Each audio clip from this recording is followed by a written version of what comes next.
Profeta Isaías, capítulo 64. Vamos ler a palavra do nosso Deus. Diz assim a palavra do Senhor.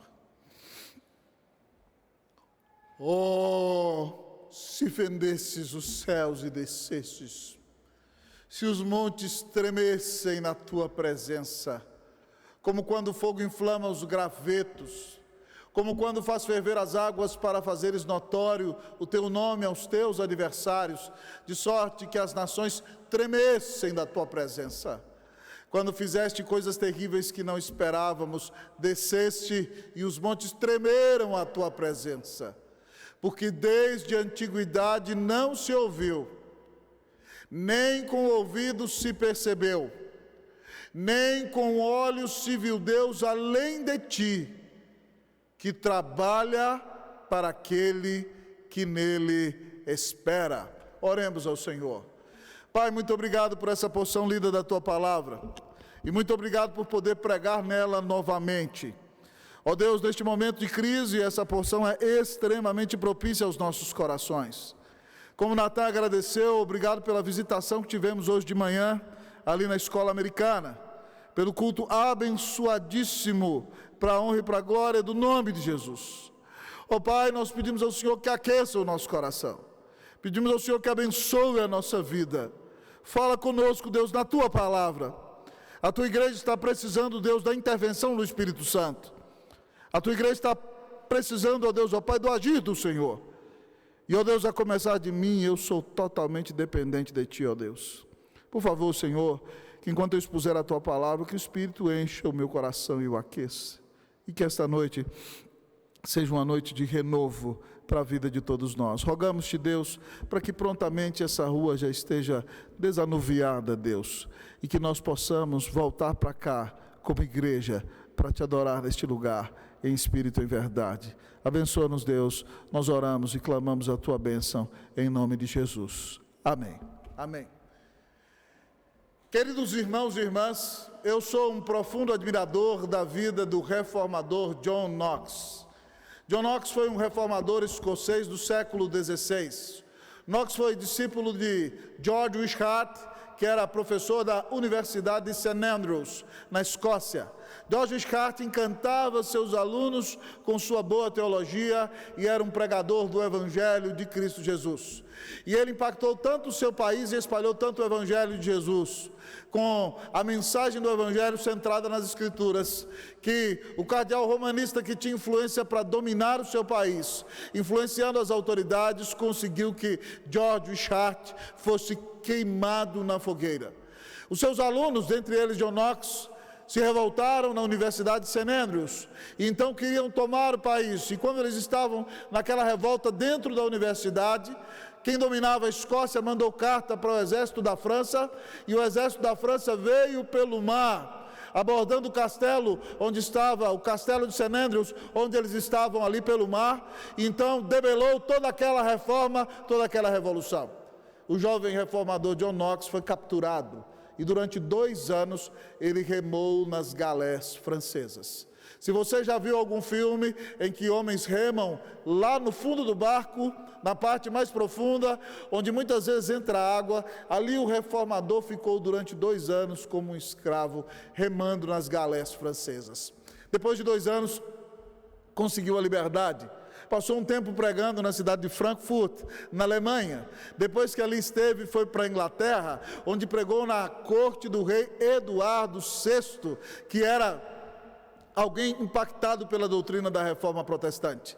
Mas o rei Eduardo VI era um homem muito doente, e ele morreu logo na sua juventude, e assumiu o trono da Inglaterra sua irmã, conhecida como The Bloody Mary, a Maria Sanguinária, que perseguiu a igreja do Senhor Jesus, matou muitos cristãos. Thomas Cranmer foi assassinado, Nicholas Ridley foi assassinado, e outros homens que foram usados para pregar a palavra de Deus de maneira preciosa. Então Knox foi obrigado a fugir dali. E fugindo então da Inglaterra, da Escócia, Knox vai parar em Genebra. E ali trabalha junto com João Calvino, pastoreando uma igreja de refugiados ingleses, que chega até o número de 500 membros. E o ministério de Knox foi tão impactante na cidade de Genebra, que ele recebeu o título de cidadão de Genebra, antes mesmo que o próprio reformador João Calvino.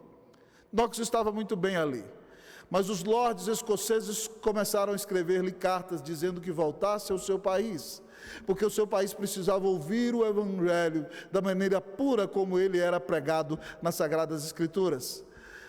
No ano de 1559, assumiu o reinado da Escócia a rainha Maria Stuart. Descendente de franceses e também de ingleses, ela assume o reinado do seu país e ela é extremamente romanista.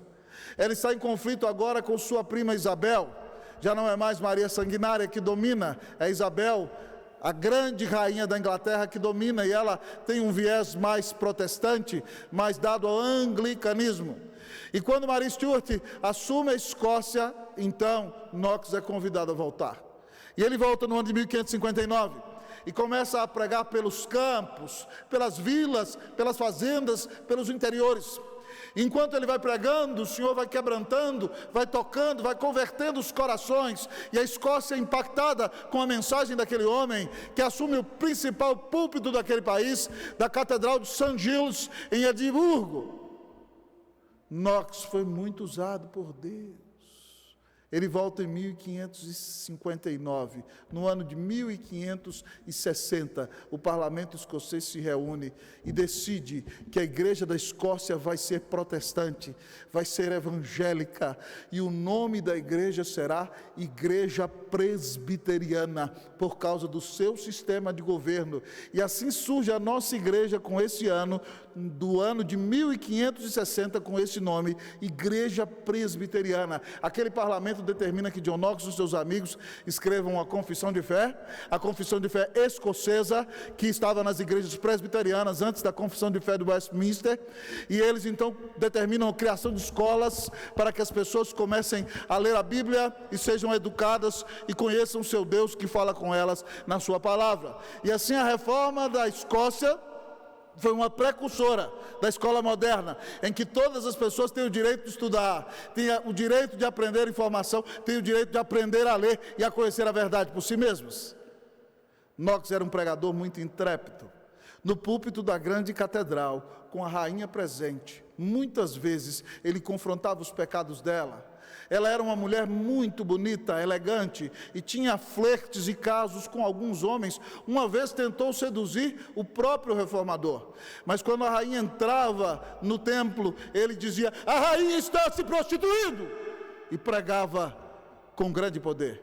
Alguns historiadores dizem que a rainha Maria Stuart dizia que ela tinha mais medo das orações de John Knox do que de todo o exército da Inglaterra, que era seu inimigo naqueles dias. Eu não sei se você sabe, mas Knox orava da seguinte maneira: ó Senhor, dá-me a Escócia para Jesus, senão eu morro. Ó Senhor, dá-me a Escócia para Jesus, senão eu morro. Ó Senhor, dá-me a Escócia para Jesus, ou então lá. E Deus usou aquele homem poderosamente para transformar a vida da sua nação. Nesse dia de exílio em que nos encontramos como Igreja Presbiteriana Unida de São Paulo, em que eu estou pregando para você e ouço o barulho da Cracolândia aqui na rua, à porta, do lado de fora da nossa igreja. Dia de grande luta, grande dificuldade, nós temos que orar: ó Senhor, dá-nos São Paulo para Jesus, ou então leva a nossa vida. Ó Senhor, deixa-nos ver o Senhor transformando essa cidade, para que não haja mais pessoas nas ruas, para que o Teu Evangelho seja pregado, para que haja uma grande transformação, para a honra e para a glória do nome de Jesus. Temos que orar, amados irmãos, por uma transformação na nossa vida, na nossa família, na nossa igreja e na nossa cidade, para a honra e para a glória do Senhor. Que Deus nos dê a bênção de orar por restauração, como John Knox. E quem orou desta maneira, amados irmãos, neste texto que lemos, foi o profeta Isaías. O profeta Isaías profetiza durante mais de 50 anos. Ele é chamado do profeta do Messias, porque ninguém pregou o Evangelho com tanta clareza no Antigo Testamento como o profeta Isaías. Ele pinta quadros maravilhosos diante dos nossos olhos. Quando ele pinta o quadro da crucificação de Cristo, é como se nós víssemos o próprio Senhor cravado numa cruz. Ele profetiza a ressurreição do Senhor Jesus. E aqui nesse texto nós já encontramos Isaías no final da sua vida. O Senhor está avisando a ele que vai mandar o seu povo dentro de algumas décadas para o cativeiro na Babilônia por causa dos seus muitos pecados. Mas o Senhor disse a ele também que depois de algum tempo o Senhor enviaria um renovo. Enviaria o Senhor Jesus, o Salvador do mundo, para nascer em Israel e restaurar o seu povo. Isaías, vendo então o cenário de dificuldade, ele clama ao Deus que intervém. No capítulo 63, Deus se mostra como aquele que vai pisar com ira as nações. Isaías se lembra da história da redenção e de como Deus conduzia a vida do seu povo. E agora, no final da sua vida, no capítulo 64, ele ora por uma intervenção de Deus na vida do seu povo, clamando por restauração, por transformação, porque ele sabe que o Senhor há de mandar o Redentor no meio do povo de Israel. E então, queridos irmãos e irmãs, ao olhar para essa oração de Isaías nesta noite, nós vamos aprender como orar por restauração. Como orar por restauração? Nós precisamos de restauração. Nós precisamos do renovo do primeiro amor em nosso coração. Nós precisamos de que Deus restaure a nossa família na presença de Jesus. Nós precisamos de restauração na nossa igreja que está exilada, vivendo momentos difíceis. Nós precisamos de transformação nessa cidade. Nessa noite, o Senhor te desafia a orar por um reavivamento espiritual. O Senhor te desafia a orar por restauração. Que Deus abra os céus e desça e abençoe a sua vida e a minha vida, em nome de Jesus. Amém. Como orar por restauração, pastor? Em primeiro lugar, o texto da palavra de Deus nos diz: deseje a intervenção de Deus. Como orar por restauração? Deseje a intervenção de Deus. Vamos ler versículos 1 e 2. O texto diz assim: oh, se fendesses os céus e descesses, se os montes tremessem na tua presença, como quando o fogo inflama os gravetos, como quando fazes ferver as águas, para fazeres notório o teu nome aos teus adversários, de sorte que as nações tremessem da tua presença.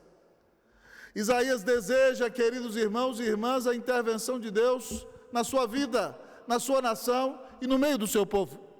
E quando ele faz essa oração, ele pinta um quadro diante dos nossos olhos. Ele mostra a Deus com suas próprias mãos, rasgando os céus. Ele, se fendesse, se rasgasse os céus. Então Deus abre os céus e desce no meio, e descesses.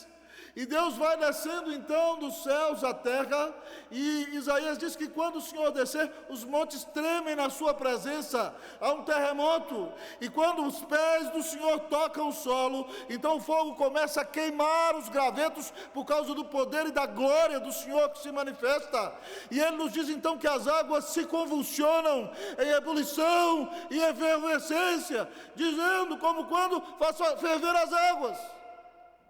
Isaías clama por uma intervenção sobrenatural de Deus, mas ele não clama porque ele quer o sobrenatural pelo sobrenatural. Ele deseja ver o nome do Senhor glorificado. Ele diz que ora assim, com o objetivo de que Deus faça notório o seu nome aos seus adversários, de sorte que as nações tremam da sua presença. Isaías deseja a intervenção de Deus, não pelo puro prazer de experimentar o sobrenatural. É claro que ele quer ver o poder de Deus, mas o objetivo dele é que o nome do Senhor seja glorificado sobre tudo e sobre todos, para que as nações conheçam que não há outro Deus além do nosso Deus, para fazer notório o seu nome aos seus adversários, de sorte que as nações tremessem da tua presença. Se nós queremos restauração em nossa própria vida, nesses dias tão difíceis, se nós queremos restauração na vida da nossa família, se nós queremos uma restauração aqui em nossa Igreja Unida, se nós queremos restauração nas ruas de São Paulo, nós devemos orar como Isaías. Oh, se abrisses os céus. Ele usa a interjeição, para dizer a nós que o seu gemido é do âmago, é do íntimo, é do mais profundo do seu ser. É a oração de quem geme, de quem sofre, de quem deseja a intervenção sobrenatural de Deus em sua vida, para a honra e para a glória do nome do Senhor. Você tem desejado a intervenção de Deus em sua vida? Irmãos, eu sou um amante da história dos avivamentos. E em 1903, 1904, aconteceu um grande avivamento no país de Gales. Deus usou um moço chamado Evan Roberts. Esse moço se converteu ao Senhor aos 13 anos de idade. Estudou e se preparou, e aos 26 anos ele foi para o seminário. E um dia lá no seminário ele se sentiu tocado, convicto de pecado. Ele era líder da mocidade da sua igreja, e ele deixou o seminário e entendeu que precisava voltar para a sua região, para chamar a juventude para se voltar para Deus. E ele então pediu autorização ao seu pastor para começar uma reunião de oração. E os jovens daquela região no país de Gales começaram a orar e começaram a dizer: ó Deus, envia o Espírito Santo para trazer arrependimento, quebrantamento e transformação aos nossos corações. Ó Deus, envia o Espírito Santo. Ó Deus, envia o Espírito Santo. Ó Deus, envia o Espírito Santo. Eles já eram habitados pelo Espírito, mas clamavam por um novo enchimento. E o Senhor respondeu às orações de Evan Roberts e seus amigos. E eles, cheios do Espírito Santo, saíram a pregar nas ruas do seu país. E Deus desatou um avivamento no meio da juventude e dos adolescentes. Os adolescentes do país de Gales faziam reuniões de oração em todo o país. E aquele avivamento foi tão potente que pessoas então que andavam longe de Deus, sem entender porquê, eram movidas por Deus e voltavam para a igreja e se arrependiam nas reuniões de oração, a ouvir a palavra, e eram quebrantadas pelo Senhor. Aquele evento foi tão forte, queridos amigos e irmãos, que bares fecharam, boates fecharam, casas de apostas fecharam. E alguns historiadores contam que em 2 anos 100.000 pessoas foram convertidas a Cristo Jesus no país de Gales por causa daquele avivamento. Eu me lembro de uma história, queridos irmãos, daquele avivamento, que certa feita os crentes estavam na igreja orando às 5 horas da manhã, e um homem que era padeiro numa padaria em frente, dizendo-se ateu, ele disse: eu vou pregar uma peça naqueles crentes. A porta daquela igreja era como a porta da nossa igreja. Ele diz: eles estão ali orando como bobos e Deus não existe. Eu vou entrar correndo, gritando e batendo as mãos na porta e vou dizer: Deus não existe. E então ele saiu correndo do outro lado da rua, da sua padaria, entrou correndo na igreja, bateu a mão na porta, e quando ele entrou, a presença de Deus era tão forte ali, que ele gritou: Deus existe, e Ele está neste lugar. Deus converteu o homem que se dizia ateu, só por ele entrar na igreja, pela presença do poder do Espírito Santo. Se Deus fez isso no país de Gales, Ele pode fazer aqui. O Senhor nos colocou nessa situação de exílio. O Senhor nos colocou nessa situação de dificuldade, para que nós oremos pela intervenção de Deus. Meu irmão, não é possível que nós passemos por essa situação e o seu coração continue duro do mesmo jeito, continue rebelde do mesmo jeito, continue frio do mesmo jeito. O Senhor nos colocou nessa situação para que você dobre os seus joelhos e diga: Senhor, abre os céus, desce, faz uma convulsão, traz o sobrenatural para o natural, e faz isso para glorificar Teu nome, para exaltar a Cristo. Dá-nos um avivamento, dá-nos restauração, Deus, em nome de Jesus. Nessa noite o Senhor está desafiando a Igreja Presbiteriana Unida de São Paulo a orar por restauração. Amanhã todos juntos estaremos em jejum. Vamos orar por uma restauração espiritual, por um reavivamento, por um quebrantamento, por um novo momento na nossa vida, por um novo momento na nossa igreja, por salvação de centenas e milhares de almas. Você crê que Deus pode fazer isso? Eu creio, meu querido irmão. Vamos orar. Nós não merecemos, mas o Senhor é Deus, Deus de graça. E Ele diz que o coração quebrantado e humilde, Tu não desprezarás, ó Deus. Então vamos nos humilhar. Deus vai abrir os céus, vai descer, vai converter pessoas, nossa igreja vai crescer ainda mais, e nós vamos abençoar essa região, e vamos abençoar outros lugares de São Paulo, para a honra e para a glória do nome de Jesus. Que Deus nos dê a bênção de ver a intervenção de Deus em nossa vida, para a honra e para a glória do nome de Jesus. Nesta noite ore para que Deus abra os céus e faça toda a diferença na sua vida, na sua casa, nesta igreja, em nome de Jesus, amém.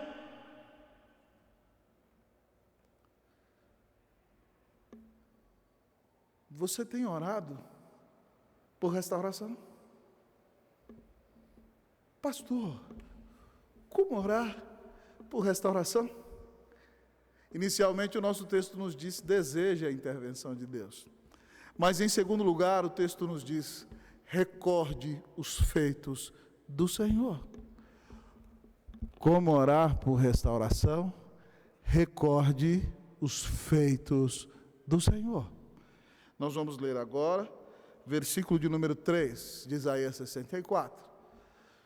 O texto diz: quando fizeste coisas terríveis que não esperávamos, desceste, e os montes tremeram à tua presença. Isaías está dizendo a mim e a você que nós podemos orar por um reavivamento, por restauração, porque Deus já deu reavivamento no passado. Há pessoas que condenam aqueles que leem livros de história ou biografias e buscam reavivamento. Mas quem condena essa postura não leu esse versículo de Isaías. Porque Isaías, quando ora por reavivamento, ele diz: quando fizeste coisas terríveis que não esperávamos. Ele diz: Senhor, tu já desceste, e quando tu desceste, os montes tremeram à tua presença. Isaías está dizendo: Deus, tu fizeste ontem. Se tu fizeste ontem, tu podes fazer hoje. Mas a que momento da história Isaías se refere quando recorda que Deus já desceu sobrenaturalmente do céu e os montes tremeram na sua presença? Isaías está se lembrando lá de Êxodo capítulo 19, 20, quando o Senhor desce no monte Sinai. Quando o povo é liberto do cativeiro no Egito, ele é levado para se encontrar com o Senhor no monte Sinai, onde Moisés receberá os mandamentos. E quando Deus mandou o povo se purificar e marcou o encontro, a Bíblia nos diz que quando o Senhor desceu, o monte tremia, e então uma grande nuvem espessa cobriu o monte, e o monte fumegava como que saía fogo do monte, e havia relâmpagos, imagine, bum, trovões, tá, e estalido de, amados irmãos, de som, de trombeta, imagine, pararam, pararam, pam, pam, pam, trombetas angelicais, e o povo olhou para o monte e morreu de medo, e disse para Moisés: nós não podemos ir conversar com o Senhor, senão nós morreremos. Seja o nosso mediador, seja o nosso representante. E assim Moisés tipificou Jesus. Mas Deuteronômio diz que as nações temiam a Israel, porque Deus estava com ele. Deus se manifestou na nuvem, e todas as nações tinham medo de Israel, porque que povo tinha um Deus que falava com ele, como falou no monte, como falou na nuvem? Isaías está dizendo: Deus, o Senhor já desceu, e se o Senhor já desceu, o Senhor pode descer de novo. Nós precisamos, irmãos, reconhecer que Deus já deu reavivamento, Deus já deu restauração no passado. E se Ele já deu restauração, Ele pode dar de novo. Se Ele já visitou a igreja com poder, Ele pode fazer de novo. Irmãos, eu admiro profundamente o grande pregador Charles Spurgeon. Ele recebeu milhares de pessoas na igreja batista da Rua Novo Parque, em Londres. Pregador calvinista como nós, era batista não presbiteriano, mas calvinista. E foi muito usado pelo Senhor. No ano de maior sucesso de seu ministério, Spurgeon batizou mais do que 1.000 pessoas. Então um repórter de um jornal de Londres veio entrevistá-lo e dizer: pastor, qual é o segredo de para batizar mais de 1.000 pessoas em um ano? E ele falou: simples, meu povo ora por mim. A igreja orava pelo ministério de Spurgeon. Ele batizou mais de 1.000 pessoas em um ano. O mesmo Deus que usou Spurgeon pode nos usar hoje.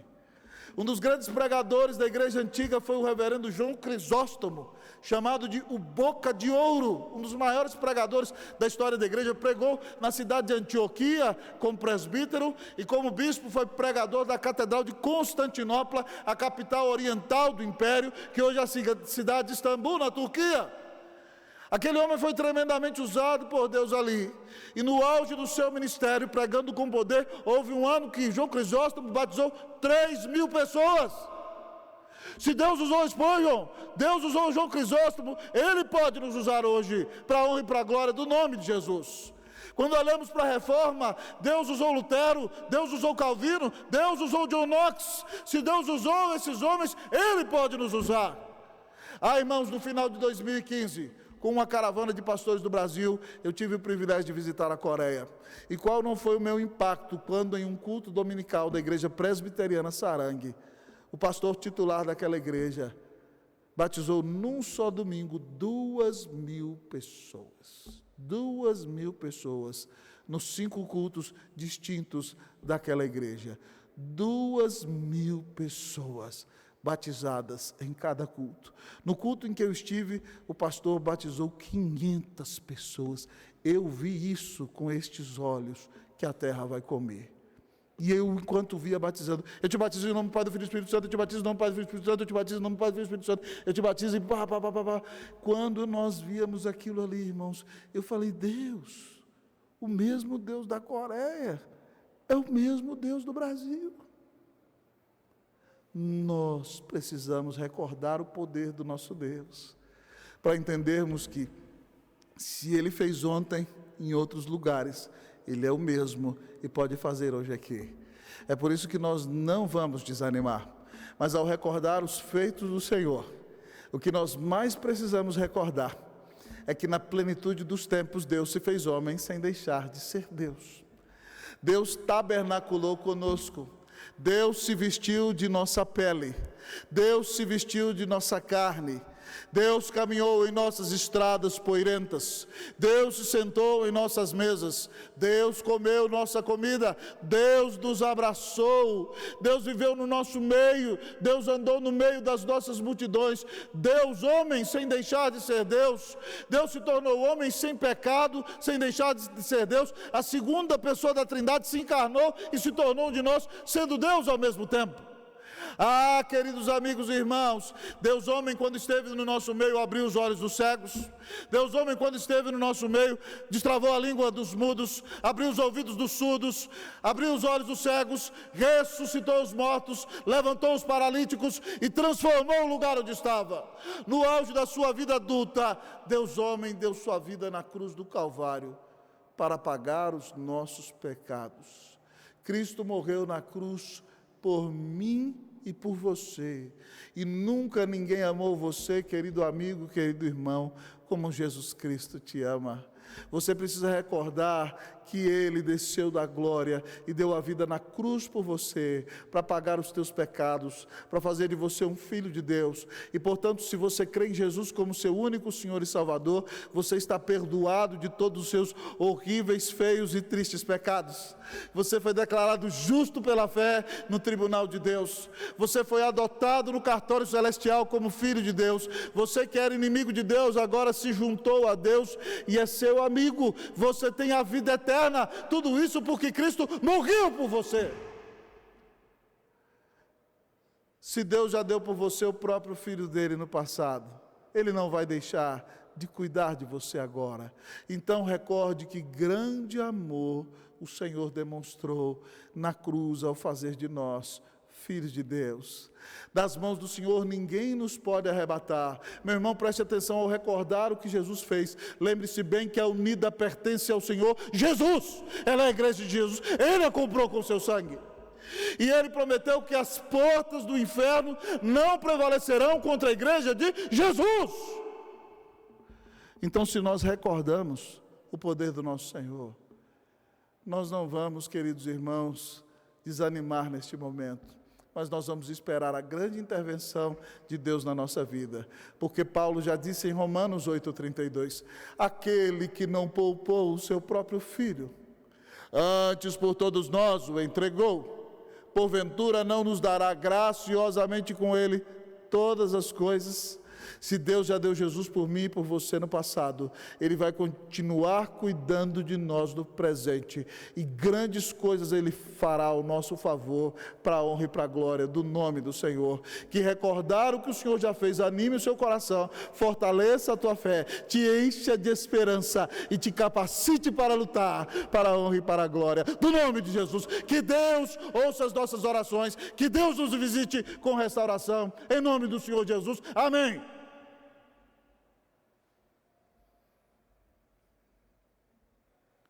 Você tem orado por restauração? Você tem orado por um novo tempo do céu?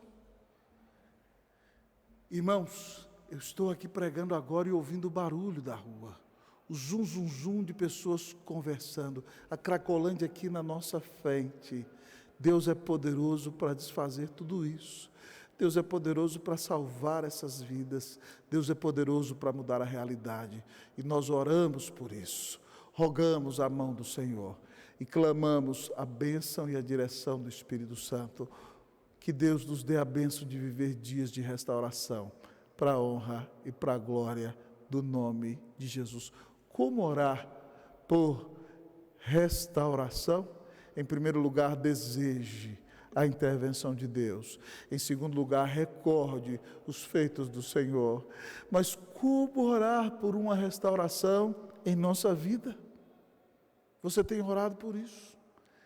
Em último lugar, o nosso texto nos diz nesta noite: confie na bondade do Senhor. Como orar por restauração? Confie na bondade do Senhor. Vamos ler o versículo de número 4. Versículo de número 4. Porque desde a antiguidade não se ouviu, nem com o ouvido se percebeu, nem com olhos se viu Deus além de ti, que trabalha para aquele que nele espera. Há um provérbio árabe, queridos irmãos e irmãs, que diz que o melhor orador é aquele que transforma os nossos ouvidos em olhos. O melhor orador é aquele que transforma os nossos ouvidos em olhos. Isaías é um excelente orador, porque quando ele prega, nós não somente ouvimos a sua mensagem, mas é como se os nossos ouvidos se tornassem olhos e nós víssemos literalmente o que está acontecendo. Então, continuando a pintar o quadro do texto diante dos nossos olhos, ele nos diz: porque desde a antiguidade. E quando eu olho para esse texto, eu lembro a antiguidade, naquele dia, irmãos, em que o Senhor passou lá na porta da tenda de Abraão.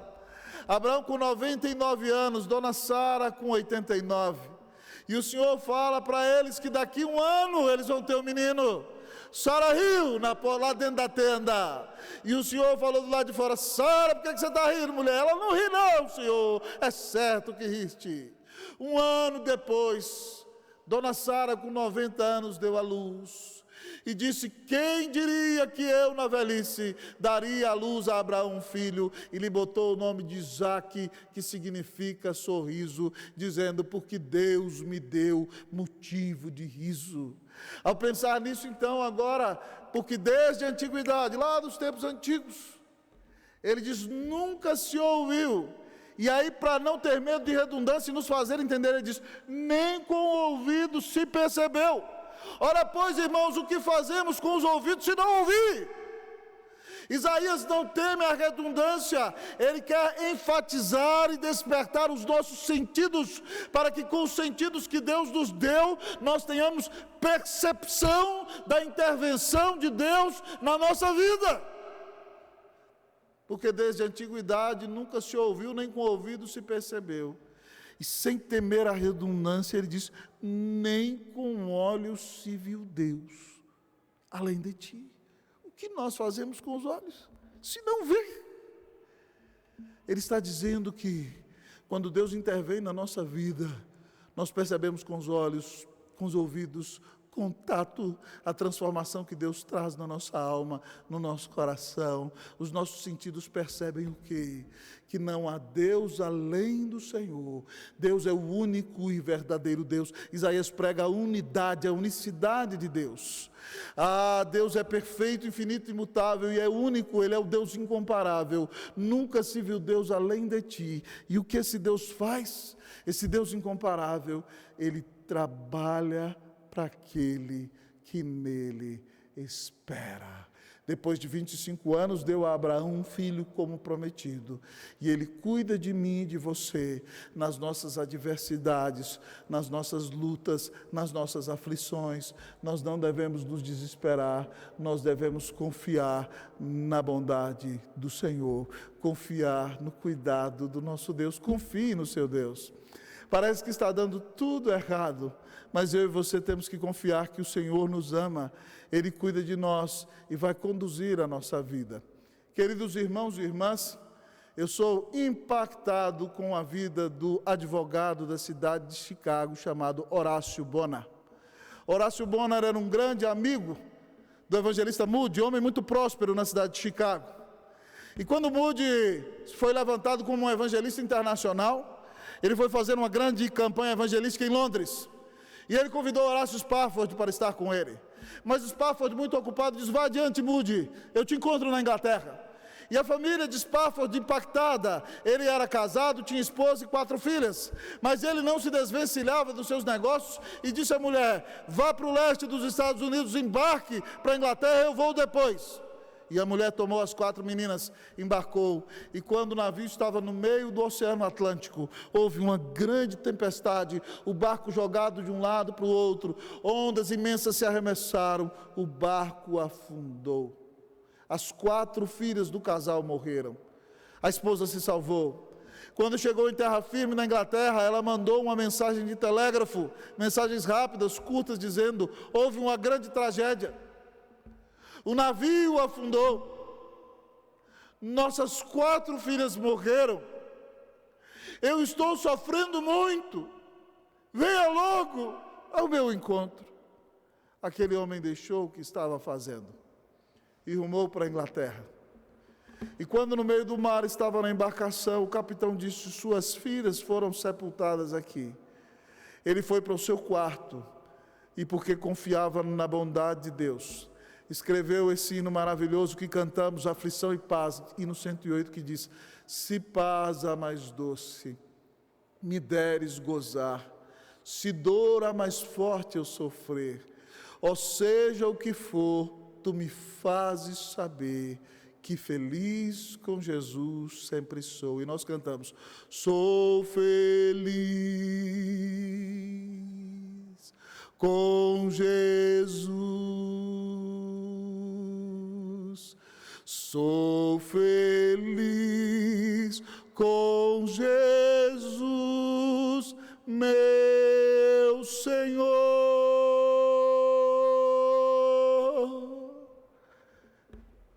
Você seria capaz de compor e cantar esse hino se você perdesse 4 filhos de uma vez só? É somente confiando no cuidado, na bondade e no amor do Senhor que nós podemos ser felizes, mesmo no meio da aflição e da adversidade. Nossa igreja vive dia de grande luta, vive dia de grande angústia, vive dia de grande dor, mas nós confiamos no cuidado do Senhor, e nós o amamos, nos alegramos nele, e nele somos felizes, porque ele nos amou e deu sua vida na cruz para nos salvar. Então, meu querido irmão e irmã, pare de duvidar de Deus, pare de duvidar do cuidado de Deus neste tempo de aflição, pare de duvidar da bondade de Deus nesse dia de luta. Confie no cuidado do Senhor Jesus para com a tua vida. Confie no amor do Senhor Jesus que deu a vida na cruz por você. Confie que nada acontece na nossa vida fora da vontade de Deus, que nem sequer um fio de cabelo cai da nossa cabeça sem a sua permissão. E se nós estamos com a Cracolândia aqui na frente, foi porque o Senhor trouxe. E se nós estamos como peregrinos, como igreja que saiu do seu lugar e adorando em outro lugar, é porque o Senhor está fazendo isso. Ele está provando a nossa fé. E nós não temos que ter medo, nós não temos que duvidar, nós não temos que ficar desesperados, porque Deus já deu Jesus por nós. Um dos hinos que eu mais gosto no nosso cenário diz: Deus cuidará de ti na tua dor, com todo amor, jamais te deixará, Deus cuidará de ti. Igreja Presbiteriana Unida de São Paulo, Deus está cuidando de ti, Ele está te carregando no colo, e Ele vai te dar vitória sobre todas as aflições. Confie no Senhor, se alegre nele, Ele é bom, Ele trabalha para aquele que nele espera. Ao final desta mensagem nessa noite, eu quero lhe perguntar: como está o seu relacionamento com o Senhor Jesus Cristo? Você tem comunhão íntima com Ele? Você lê a sua Bíblia todos os dias e ouve o Senhor falando com você nas Escrituras? Você ora? Você tem comunhão com o Espírito Santo? Você adora a Deus? Você está tão cheio do amor de Deus que não consegue se calar e tem anunciado Cristo Jesus a todos aqueles que passam diante de você? Se a sua vida espiritual é abundante, louvado seja o nome do Senhor. Mas se você tem tropeçado, tem se acomodado, tem vivido uma vida de frieza, empurrando com a barriga, o Senhor te levou para o meio da tempestade, o Senhor trouxe a Cracolândia para a porta da sua igreja, para restaurar você, para renovar em você o primeiro amor, para que você pare de colocar a si mesmo, ou qualquer pessoa, ou qualquer outra coisa, no lugar de Deus. Nessa noite, o Senhor nos chama ao arrependimento. Eu quero convidar você que está na sua casa, a pedir perdão ao Senhor pelos seus pecados. Diga para o Senhor: Senhor, eu quero voltar ao primeiro amor, eu quero ser um homem cheio do Espírito Santo, eu quero ser uma mulher cheia do Espírito Santo. Como orar por essa restauração? Deseje a intervenção de Deus, recorde os feitos do Senhor, confie na bondade do Senhor. Se Ele já deu Jesus por nós, Ele vai renovar o primeiro amor no seu coração, Ele vai restaurar a nossa igreja, Ele vai nos levantar para a honra e para a glória do nome de Jesus, e nós viveremos tempos de refrigério, tempos de salvação de alma, tempo de transformação de vidas, para a honra e para a glória do nome do Senhor. Que Deus abra os céus e desça, que Deus traga a igreja de volta aqui para a Rua Helvétia 772, para a honra e para a glória do nome de Jesus, mas que Deus nos permita também, a partir de outro lugar, alcançar São Paulo, para a honra e para a glória do nome de Jesus. Que Deus abençoe a nossa vida, que Deus nos visite com restauração, que Deus te visite com restauração, que Deus restaure o seu casamento. Minha irmã, que Deus restaure o amor da senhora pelo seu esposo. Peça: Deus, me ajuda a amar e admirar meu esposo de novo. Marido, que Deus restaure o seu amor pela sua esposa, que você esteja disposto a dar a vida por ela. Filho, que Deus restaure o seu respeito pelo seu pai. Pai, que Deus restaure o seu zelo, o cuidado, o pastoreio, o ensino e a disciplina na vida do seu filho. Que Deus restaure os relacionamentos em nossa igreja, que Deus nos encha do Espírito Santo, que Deus transforme a nossa vida, que Deus nos visite com um reavivamento, em nome de Jesus, para a glória de Jesus. Que Deus te abençoe, em nome de Jesus, amém.